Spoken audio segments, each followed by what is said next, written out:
Today I decided to work on this guitar. I built this guitar in 2011, 6 months of 2011. And the flames on here are carved into the body. The flames are done in a stain. And then this apple green on here is some acrylic paints that I had. I used for the pinstriping. What I'm doing is I'm redoing the guitar.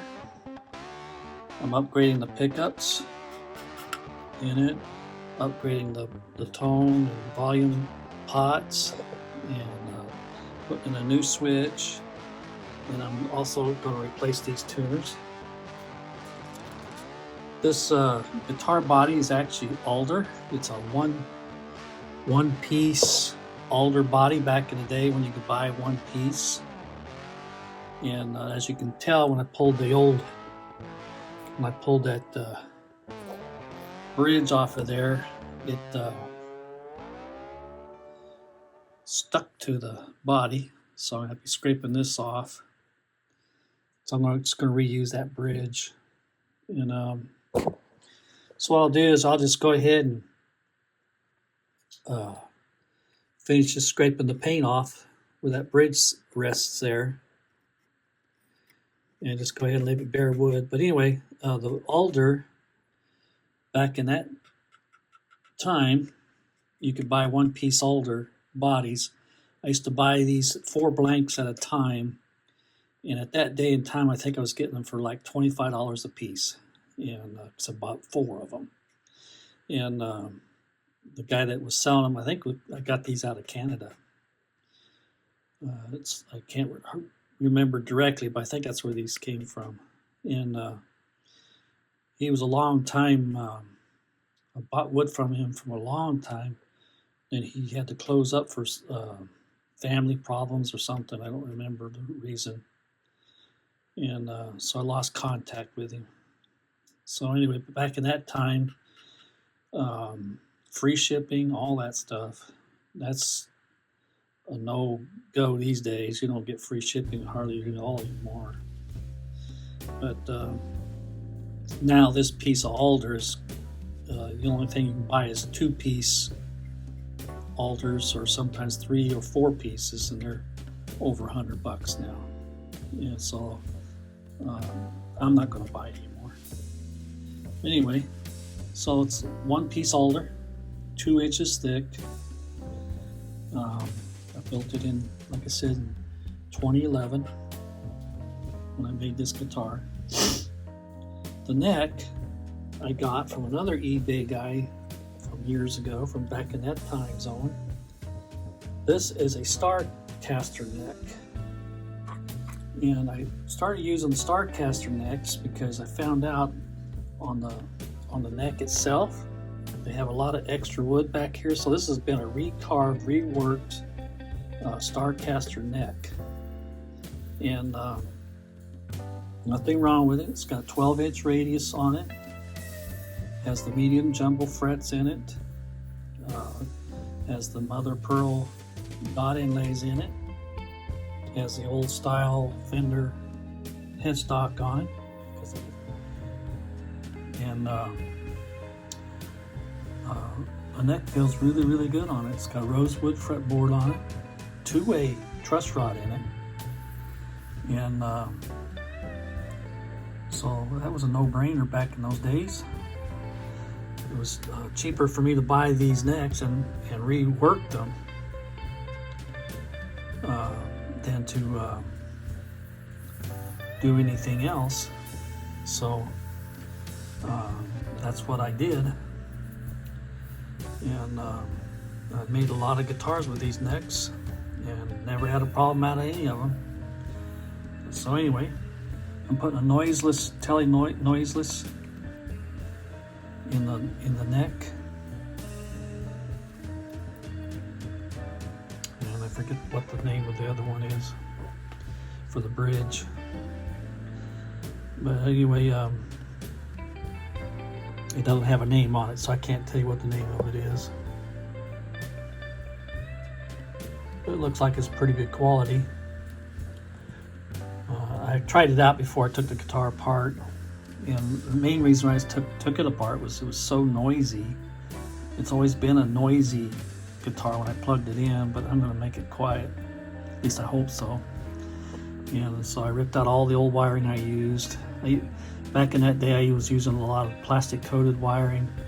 I've long since gone over to this push-pull wire, and just makes a whole lot more sense. This kind of wire right here. There we go. Push that back. It's pre-soldered, easy to work with. Cut it, snip it, pull it back. You don't have to worry about stripping wire. And that just works really good. I normally don't shield any of my guitars. I used to when I first started out, and then I learned you don't need to. Some of that's an overhype, and a lot of extra work that you don't really need to do if you do a good soldering job and use good wire and good pots and stuff like that. So it's going to end up having a 33 tone cap on it. I'm going to put a 250 pot here and a 500K pot for the volume. And then someday what I would like to do is get a Seymour Duncan little 59 to put in the bridge. And they're about $100 or so, so I'm going to have to wait down the road and get one. But that's what I'd like to put in this. I put it in another guitar with a 5-way switch so I could split the coils. Worked out really, really good. I've since sold that guitar to a relative of mine. But anyway, that's it for right now. It's a pretty neat little guitar, I think. Had a lot of compliments on it and things. But once I get it all put back together here, I'll bring you in little bits here and there. I'll let you hear what it sounds like. All right, I'll talk at y'all later. Just real quick here, I always like to use a piece of that copper shielding tape on here for grounding. See, now I'll run my ground wire on that top of that, and then on the back side of the bridge, I'll make a sandwich, and it should make for a good ground. Okay, she's almost there. I got the pickups in, the volume and tone control. I found these knobs. I put these knobs on it. I had another set on there, but I think I like these better. And all the wires are in place. I just don't have nothing soldered up yet. I'm waiting on the 3-way switch to come in for that. So I'm not gonna start soldering anything until I get that, because I got the 033 cap supposed to also be here tomorrow. And so I think that's going to be on this. This will be part 1. And then part 2, I'll wire it up. Put new strings on it. Check this. Oh yeah, I got to replace the tuners yet. I still got to put those on. So I'll be doing that here in a little while. I'll probably make that for part 2 of this. And it's been a rainy day today, so I can't get out in the shop, so I thought I'd work on this. So as soon as my parts come in tomorrow, I'll get her up and running. And the glitter guitar is well underway. I got the fretboard in the house right now. I'm take it off of the jig, and then drill the side markers in for it. And I'll probably add that to the other video for the glitter guitar. So that's the projects I have going on with this today. And I think it's looking pretty good so far. Can't wait to hear it. It sounds a whole lot better than it did. One of my fun guitars. It's not never been one of my go-to guitar builds, just because I never liked the way it sounded. So with this new pickup in here, it should sound off pretty good, and changing the pots I think is going to change it a whole lot too. And plus, going to an 033, it had an 047 in it, and so that should change some things around a little bit. And but in the future, I may go get me one of those Seymour Duncan little 59s, like I said before, for this, and or change the bridge out too. I may even go ahead and make it a string through. Right now it's a top load, and I find it don't make no difference. Some people argue about that, but I've built so many guitars now that if you can hear a difference or feel a difference, you're better than I am. But if it's a string through or a top load, looks wise, the top load don't look as impressive as a string through the body. But we'll see. That'll be way down in the future. I'm not going to do it right away.